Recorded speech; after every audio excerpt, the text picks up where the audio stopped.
Hi everyone, welcome to this screencast.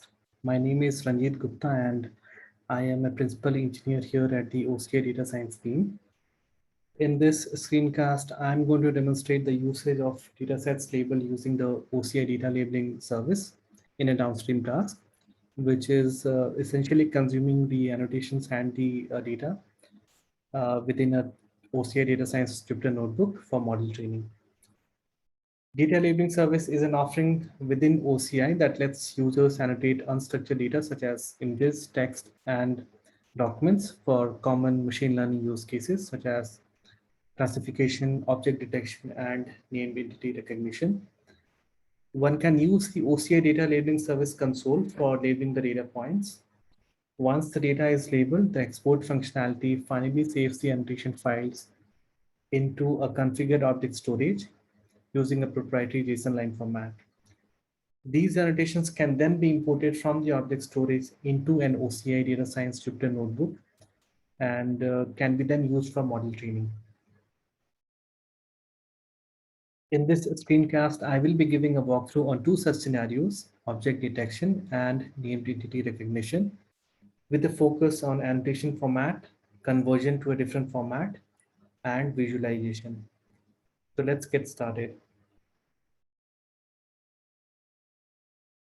Let's begin with the object detection use case first. Here we assume that the image dataset is already labeled for object detection scenario using the data labeling service. Therefore, we have already labeled a dataset for object detection. For the current example, we have gone with the aquarium dataset. Aquarium dataset is a publicly available dataset meant for object detection and contains object classes of aquatic animals such as fish, penguin, shark, etc. In a sense, for model building, I will be following the following steps. I'll be using a manually labeled dataset from the DLS service, importing the dataset into this notebook, converting the data labeling service specific format to a YOLO format, inspecting the YOLO formatted data using Python's matplotlib and Pillow libraries, and eventually training a YOLO module. But before we proceed, let's take a closer look at the annotations first.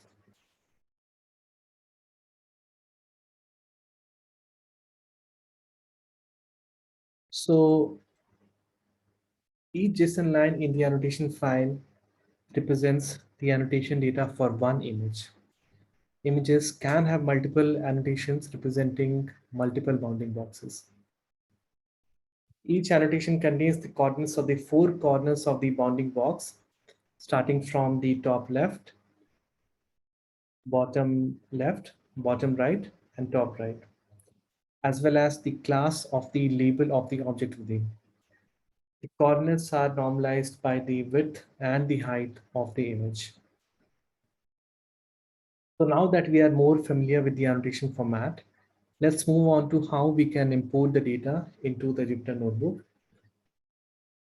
and work towards building a machine learning model. So using the OCI object storage CLI command and appropriate policy access, we can directly import the contents of an object storage into this ODSC Jupyter lab session. Let me just run this.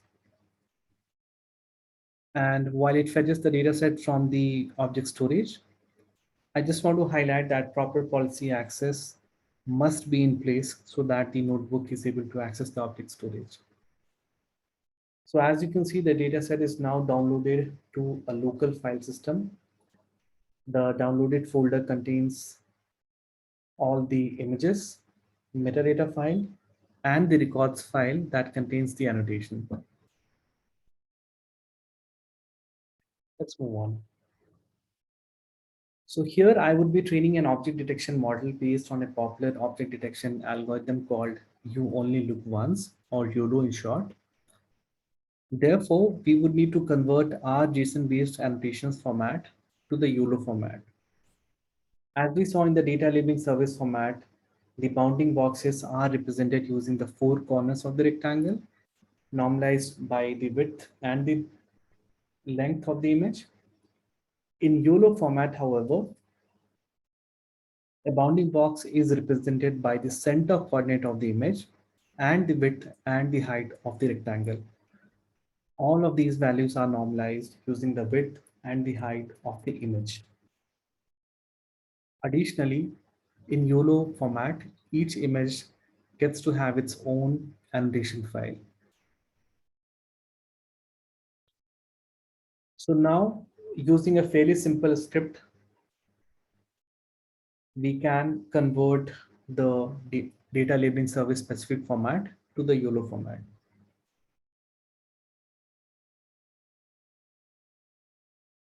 So let me run this Python function to convert our data to YOLO format.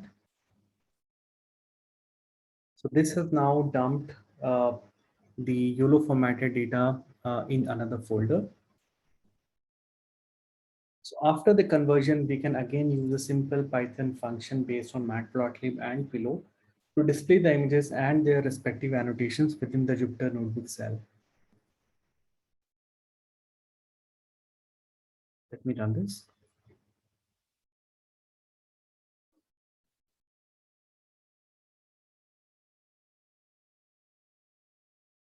As you can see, the images with their respective labels and bounding boxes render fine here.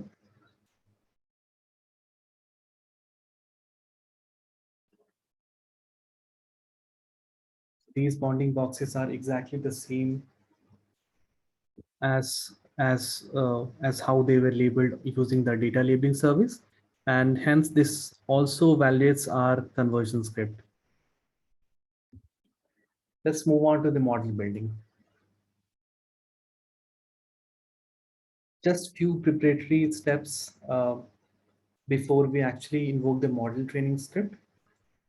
Essentially, to configure the model training config file and to indicate the number of classes for our particular use case, that will be num_nc value.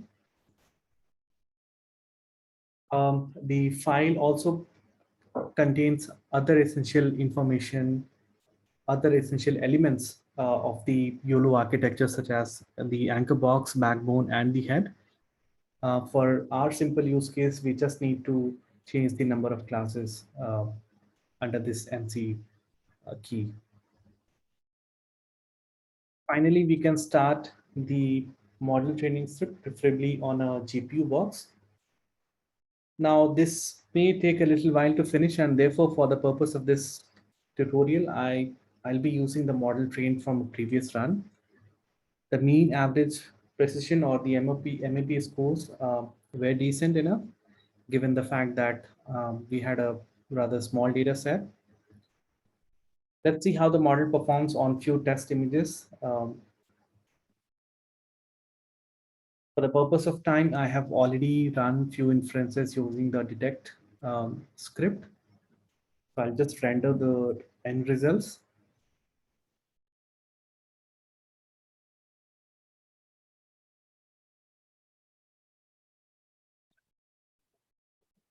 Given our rather simplistic training workflow and a tiny training data set, the model performs just fine.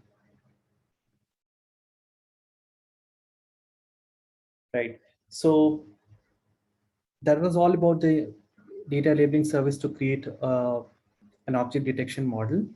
Let's move on to text and create a named entity recognition model.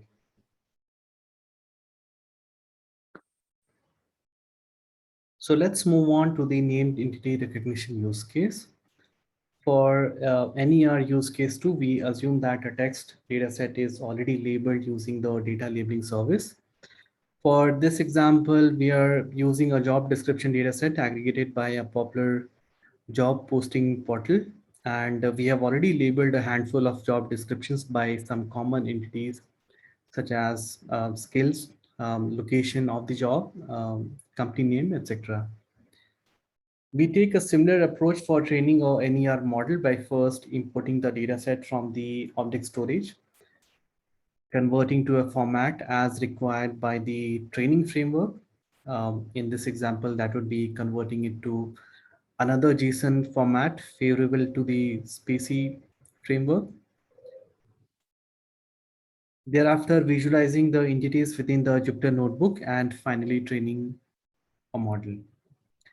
Before that, let's briefly walk through the generated annotation file from the data labeling service.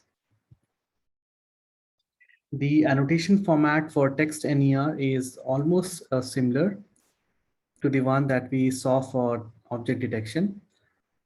For a given text file referenced by its OSID, the text spans are represented by the offset of the first character in the span and the length of the span. A text document can have multiple entities, and hence multiple entities and text spans can be associated with it. Moving back to the notebook, just like the object storage, object detection use case, we can import the annotations within our Jupyter Lab session using the already familiar OCI object bulk storage CLI command. And this will download the data set onto this Jupyter notebook session. I will skip this for now. Next, we would like to visualize our text spans. For this purpose, we would use the library called Displacy, a syntactic dependency visualizer from SPACY.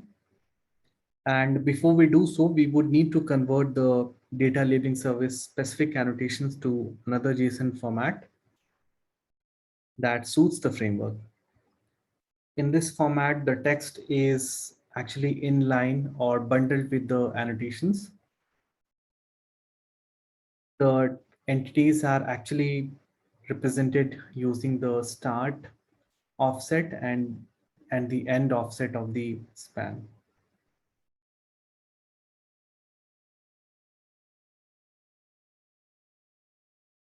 We can do this simple conversion using a Python function. And while we do so, we also remove the leading and trailing spaces from these spans. So let me run this.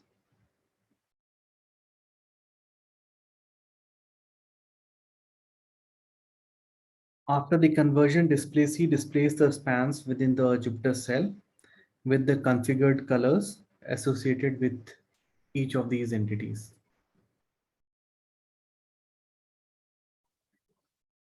So in our case, these entities are rendering fine, and that actually confirms that our conversion logic is working fine.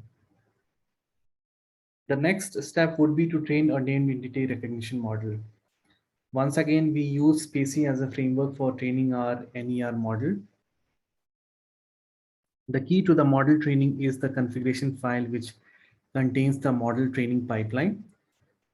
Here we select the talk2vec, which is a word2vec based word embeddings scheme with NER. NER is a conditional random field based sequential model from SPACY.